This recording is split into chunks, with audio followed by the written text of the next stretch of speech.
For some reason, I keep feeling like Impact was always here. No, Somehow. what do you? He went after True. He went after He True. did, but in my mind, he went before. God damn. God damn. In my mind, Impact went around the same. Because it's like cohorts, right? In my mind, Impact, Classic, and Hero are all in the same cohort. Mm. And then after that, you have TY, True. No, True, yeah, after that, you have True and Gumiho. Then after that, you have TY, Su, Stats. Then after that, you have Innovation and Zest.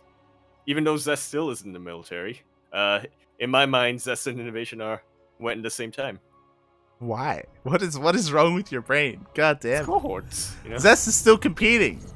He is. But speaking of still competing, we are now here on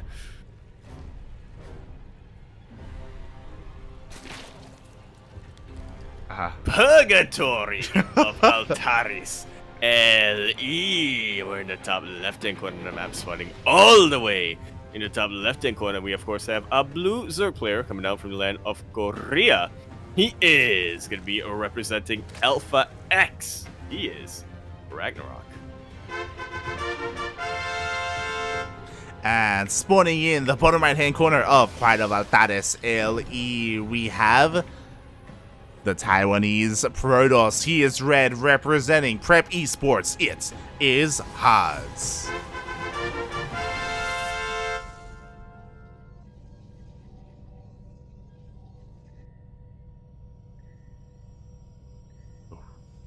How would Altaris' Purgatory look like?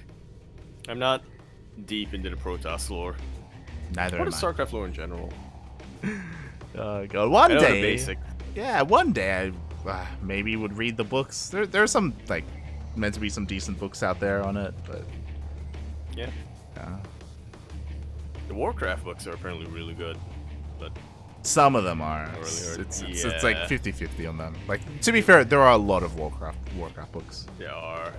Also had a lot of authors for the Warcraft books, so. Oh my god! Let's go! Oh, I forgot who I was casting! Yo! Okay, mates. So, okay. Recently, Haas had a series against Special. Where Special, he was mind-dropping all over the place. He killed like 30 probes. But Haas, as is natural, took the gold.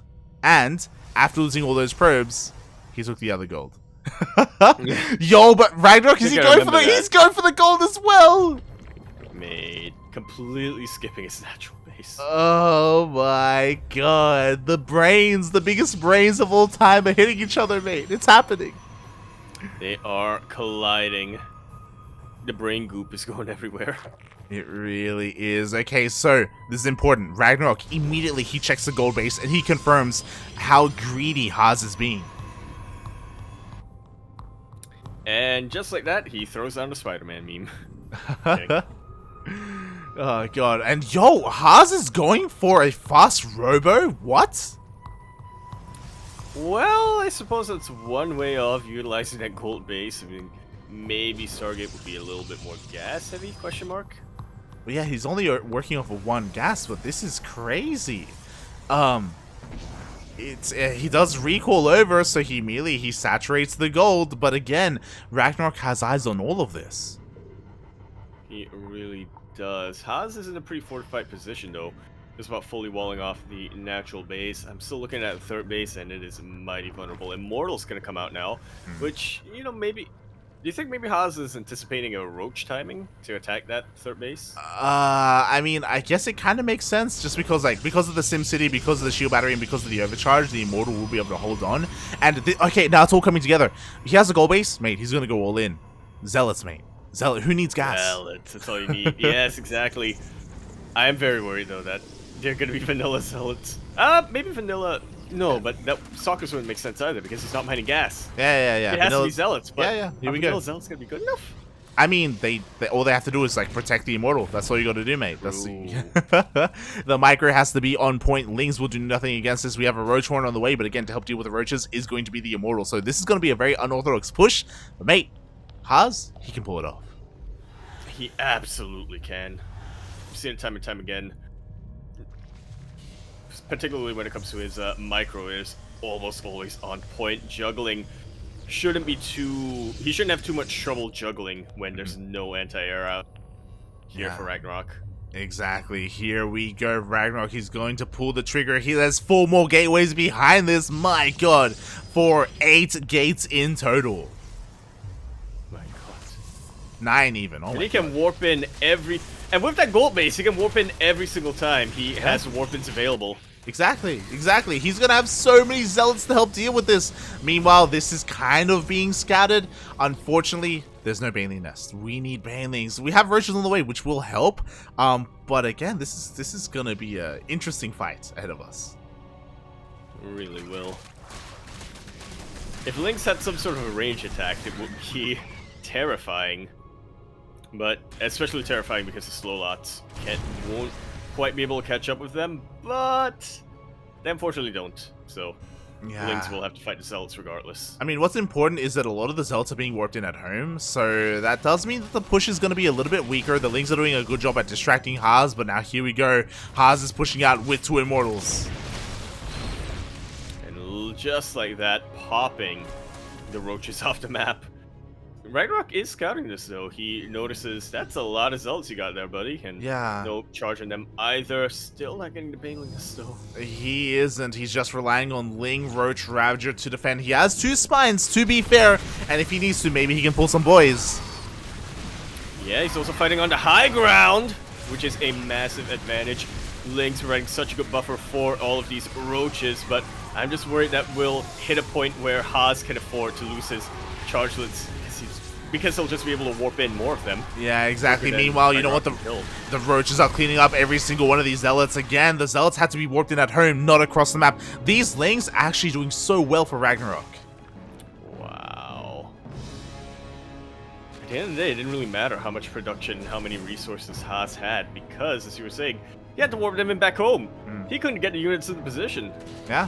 Exactly, like this Zealot Immortal all-in could have hit so much harder, but because of the constant Ling aggression, and the aggression actually kills the Nexus. Just like that, Haas has lost a moneymaker. He didn't kill a single worker, but he just killed the Nexus. And now the lurkers are stuck there. They're like wondering what to do with their lives because they can't go back to the main base. Yeah, they have to be recalled. That's the only way back. There is enough for a Nexus, but do you really want to throw down a Nexus at this point if you're Haas? You want more units out. Yeah, to be fair, he is making a lot of units here. The Zealots are coming out, but these Zealots are now finite. There is no more gold income. Yeah, it's going to be even more important to Micro. The Warp Prism gets so low. A couple of Queens do shell away at them. I think one Immortal has gone down. The Warp Prism is down! The Warp Prism goes down, and with that, so do the hopes and dreams of Haas, because there's nothing left. GG gets called, and RagnaroK takes the game. Guess we found out who has the bigger brain. I love that build from Haas. It was actually pretty brilliant, especially with how little information RagnaroK was going off of. Sure, he saw the gold base, but he didn't really see the tech. He didn't see the extra gateways being thrown down. Just did not have a Baneling nest for so long, but in the end, I guess he proves that he didn't need one. Yeah, exactly. Like, as you were saying, like, I'm very impressed with how RagnaroK did that, executed that. I was honestly a little bit concerned because I really wanted him to catch reinforcements and to get surrounds on all the Zealots that were just sporadic all over the map, but he had better plans, you know. He's like, you know, I can deal with all these Zealots with my roaches. I'm just gonna keep hitting, keep forcing warp-ins, and never commit to a fight, and just slowly chip away at that Nexus. Because of the SimCity, it was almost impossible for those things to get into the mineral line. As we saw, the probes just didn't die. But the Nexus, mate. It did, exactly. See, this is why RagnaroK is the one to fix your ZVP win rate light. There you go, mate. I mean, not to be fair though, not all Protosses are playing like Haas. It's true. Unfortunately, the world would be a little better if everybody had a little Haas in them. True. But regardless, we're going to be continuing our best of 5 semifinales here on Boo Leningrad LE. We're in the bottom right hand corner of the map, spawning all the way in the bottom right hand corner. We have our blue Zerg player coming down from the land of Korea. He, of course, is going to be representing Alpha X reality as well. He is RagnaroK. And spawning in the top left-hand corner of Berlingrad LE, we have the Taiwanese Protoss player. He is red, representing Prep Esports. It is Haas.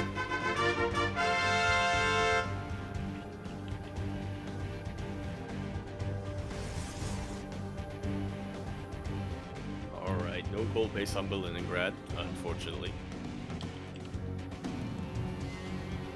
You know, I feel like somebody probably made this map experimentally, and I want to say it was probably -0 who did it, just because it feels like a thing he'd do. I want to see a map where every base is a gold base, but the production costs for everything is still the same.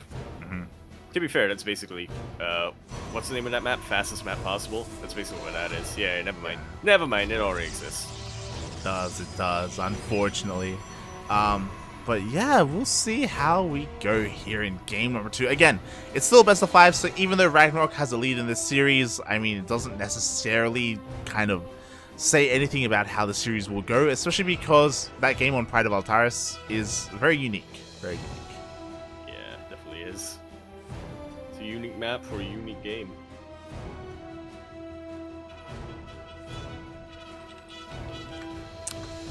Exactly, and we'll see where we end up here. Again, Haas is a very unique player in this matchup as well. You know, a lot of people, they tend to lean towards Skytoss or Glaive Adepts, but Haas, mate, he's not afraid to go for charged all-ins. He's not afraid to do just anything crazy, anything out there. Yeah, or solo lot all-ins, funnily enough.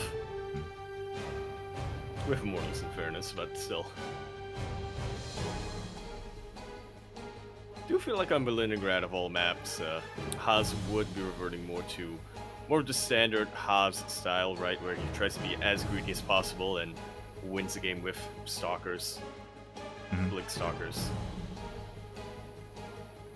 Yeah, we'll see if that's what he does, because sure, he's opening up with a Stargate right now, which is, you know, as we can see, but from here, he can do whatever he wants, right? He can go into double Stargate, or he can go straight into a Twilight Council, maybe something crazy, and go into a Robo.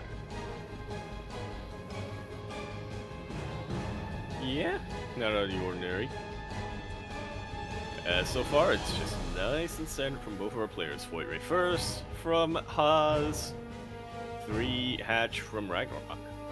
Yeah, and thankfully this time RagnaroK was able to get his natural at the natural location. It wasn't forced out of position. He wasn't forced to take the 3rd base or anything like that. So everything is looking pretty good here for RagnaroK. And he should also be able to get a bit of a scout off. Oh, never mind. Here we go. We do have double Stargates. Okay. Now, is it just Beeline, or has double Stargate sort of taken a bit of a backseat since new maps? And by that, I mean you don't see it every single PvZ, you see it every other PvZ. Yeah, it's very true. It's very true. We haven't seen too much double Stargate Void Ray recently, at least in the matches that we've been able to cast. And to be fair, we've been casting a lot. So it's kind of interesting that that hasn't happened. Also, what's interesting is that Haas is not going Void Rays. Mass Phoenix right off the gate. All right, then. Yeah, let's go. Honestly, even if RagnaroK doesn't go for a Spire, I feel like the Phoenixes will still be able to find a lot of value out just as a harassment tool. Yeah, there's a lot of potential with Phoenixes depending on what they're paired with, because if we see like a strong like gateway push with Phoenixes, the goal of these Phoenixes are to just pick up all the queens, and then the gateway army just deals with the rest. So you're picking up queens, a 3rd Stargate gets thrown down. This is Haas we're talking about. Oh my god. He does not do anything in moderation. What is happening? What is happening? Okay. Triple Stargate Phoenix, let's go. Well, we do have adepts coming across the map, and they do get scattered, so RagnaroK will be able to respond to deal with them with his queens. The Overlord tries to get in. He confirms it's a Stargate opener, but he doesn't get into the main base. Yeah, unfortunately, there's no idea just how much of a Stargate opener it is. Where's the fleet beacon? Show me anion pulse crystals. Nah, man, he's got to get a forge for cannons first. He is. He is working on that forge to turtle up, I guess. We have shield batteries being thrown down. Meanwhile, I mean, we've been focusing a lot on what Haas been up to. What has RagnaroK been up to? He's just been chilling, droning up, made a handful of roaches because the adepts did scare him a little bit, but he is finally getting into that lair. Yeah, just about to finish up for him. The gases are being taken. Do we feel another Spire? We like, do! Yeah, Spire does make sense. Hopefully he doesn't blindly go mutas. Yeah, maybe go a couple of mutas to start with and use them more of a harassment tool, but he should not rely on them at all for his main army composition. The Phoenixes get caught in the middle of the map. One of them already taken out, just like so. Queen's pretty good, man. Yeah, exactly. The queens were here to respawn. Meanwhile, we still have a spore in each of the mineral lines, so honestly, these phoenixes haven't found any damage yet. Meanwhile, finally, they do find one queen here in the main. But that's just about it. There's nothing to really attack here in the fortress location. Phoenixes, unfortunately, cannot attack buildings. Yeah, and also, unfortunately, because this has been scouted, mate, Corruptors are going to be on the way. And Corruptors hard counter mutas. I mean, the Phoenixes. They do. Both of them. Both of them, but yeah, funnily enough, even with a on-pulse crystal, Corruptors is still pretty dang good against Phoenixes, to say the least. Yeah, that they are. The Phoenixes are going to show up. It looks like they could have gone for the Queen. Instead, they do back off, and again, at least they're able to get some scouting information. I say that, he's still, okay, no, actually, he did see the Spire. Does see the Corruptors, though. He should expect them, though. He should assume, yeah.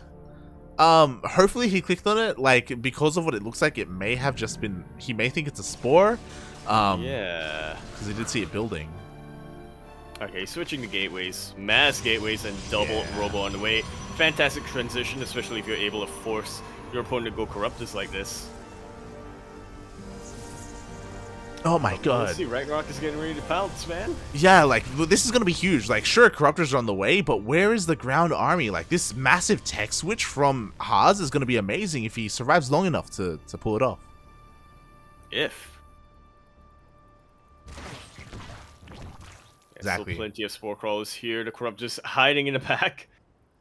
Waiting for the moment to pounce on top of all those Phoenixes. The Queens are starting to make their way, and Haas still needs a lot of time to transition out from here. Mate, this is a beautiful timing right now. This is the moment to strike here for RagnaroK, because all the production buildings, they only just now finished. Yeah, they did. The Corruptors turn around to deal with every single Phoenix. And yo, once he's dealt with them, he can just start caustic spraying some of these buildings, some production, some shield batteries. Yeah, the problem is that, mate, the Robos are here at the third base. They're so exposed. Once the army of RagnaroK goes down, then the Robos are going to fall after that. To be fair, though, 2 Immortals are going to come out before they can really be dealt with, but there's no Warp Piston to micro them. Immediately they get taken out. Oh my god, exactly. They fall one after the other. The caustic spray is there on the Nexus. GG gets called, and RagnaroK takes a 2-0 lead. Jeez. Such a good reaction from him. And it could have been a little bit different. Like, imagine if the Phoenixes weren't scouted in time, right? Imagine if the Phoenixes came in just a couple seconds later. I feel like RagnaroK would already have been making Mutilis. Yeah, exactly. He never planned to go into Corruptors. His plan was Mutas instead, but unfortunately, Haas showed his hand, and when he did, we saw he didn't do any damage. He killed one queen. He didn't even get any overlords. He got a single queen for all of those Phoenixes. He did, didn't he? Jeez.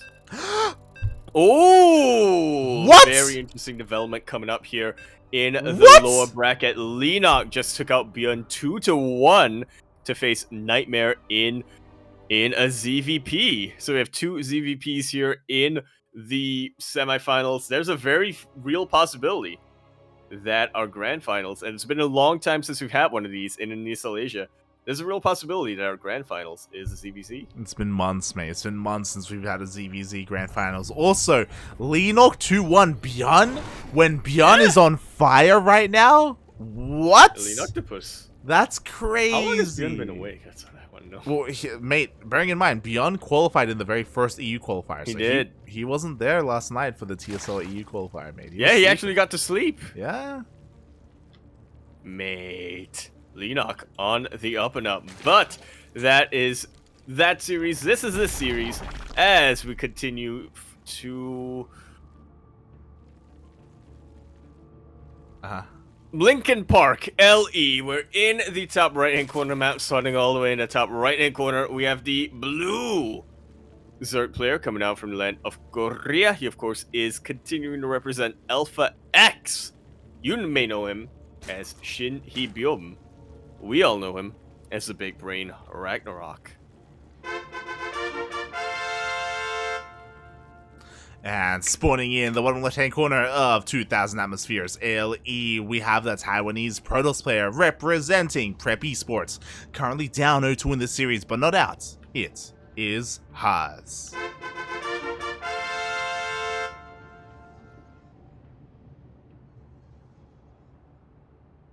Can he make a reverse sweep? We'll see if he can pull it off. I'm worried because Game 1 and Game 2 have been beautiful when it comes to getting some new like Haas builds and like seeing what inspires him and seeing where he wants to go. Like you can see the path, you can see the ideas, you can see the logic, but unfortunately he's up against the biggest brain in all of Korea. Not just StarCraft. Yeah, logic doesn't. Yeah, exactly. Logic doesn't work against somebody who has this big of a brain. Because mate, everything you think of, he's thought of it. Yeah. Much faster. Yeah, he thought of it last week, mate. Exactly. Oh, he God. already figured out how to deal with it as we were loading in. He set up every single hypothetical, every possibility. Yeah, like, for those wondering, like, RagnaroK, he's a great analytical player. You know, he may not be the fastest, he may not have the best execution of things, but when it comes to his mind, like, it's always there. Oh boy, unfortunately, Haas, at every single turn, he's just been knocked down. Can he pull something else? Is he gonna be forced to play standard? Does he even know how to play standard? No, not at all. Yeah, not at all, man. They say everything in moderation. With Haas, nothing in moderation. If he plays economic, he plays greedy. If he plays defensive, he is turtling up with everything. He plays cheesy, he's already proxied before you can react. And we'll see how this goes. Meanwhile, this is a very late probe scout, a very odd one at that. I was so confused. I'm like, what is happening right now?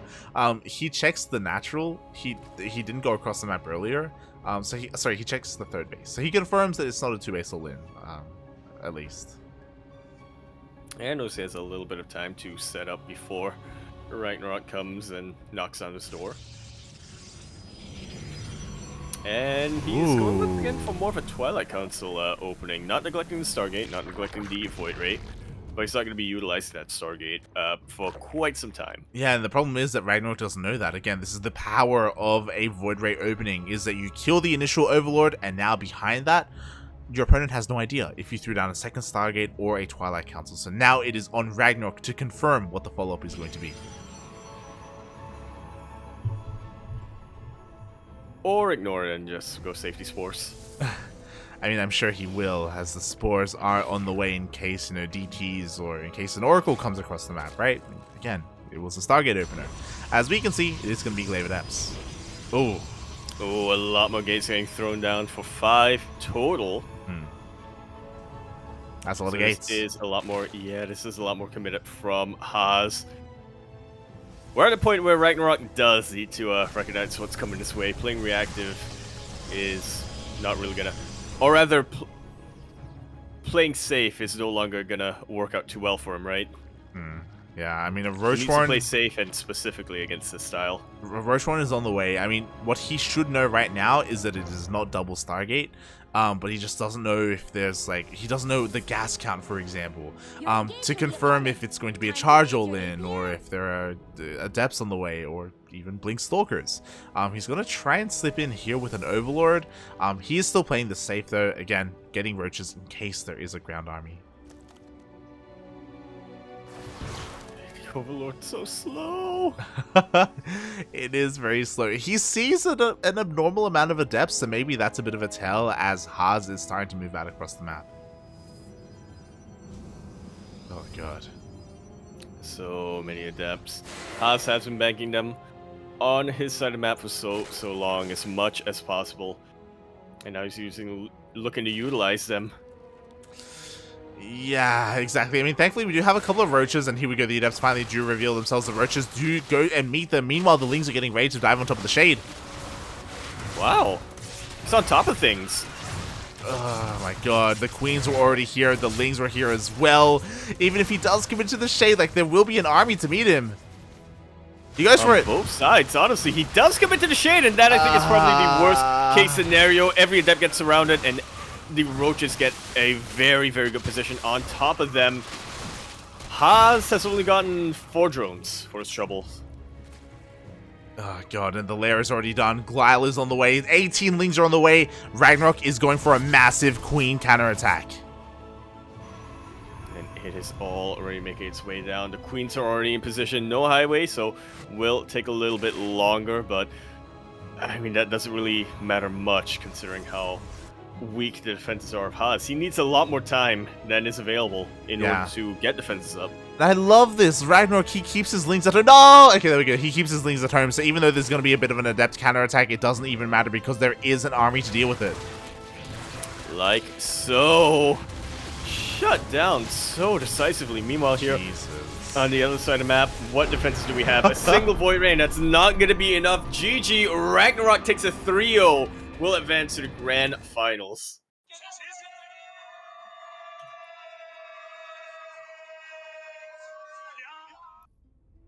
He's got plenty of time to think of how he wants to play out the finals, too.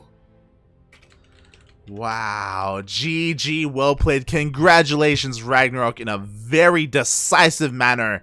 He 3-0s Haas. Just wow. Man, whenever the big brains clash, it can only go one way. Fortunately, this time, RagnaroK had the bigger brain. I feel like we've seen RagnaroK versus Haas a couple of times. I mean, I will never forget one of the last ESL Asias that took place on Monday. We were all worried that we were going to miss the GSL group stage, right? Because it started around the time the finals started. But that finals happened to be RagnaroK versus Haas. RagnaroK 3-0'd as well, just in time for everybody to watch the GSL group selection.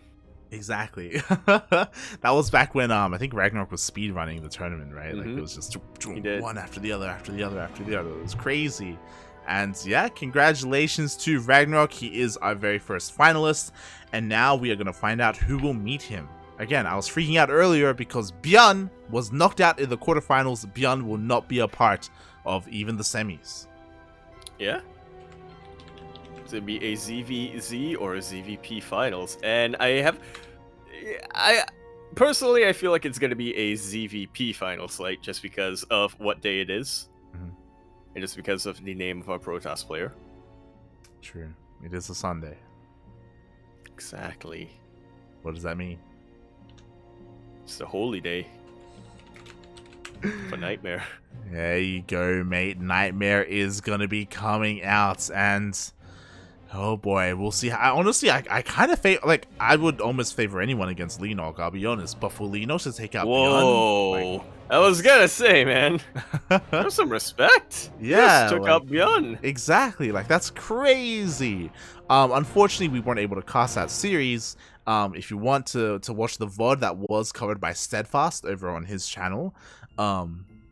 So yeah, we'll see if RagnaroK can replicate that success in a different matchup.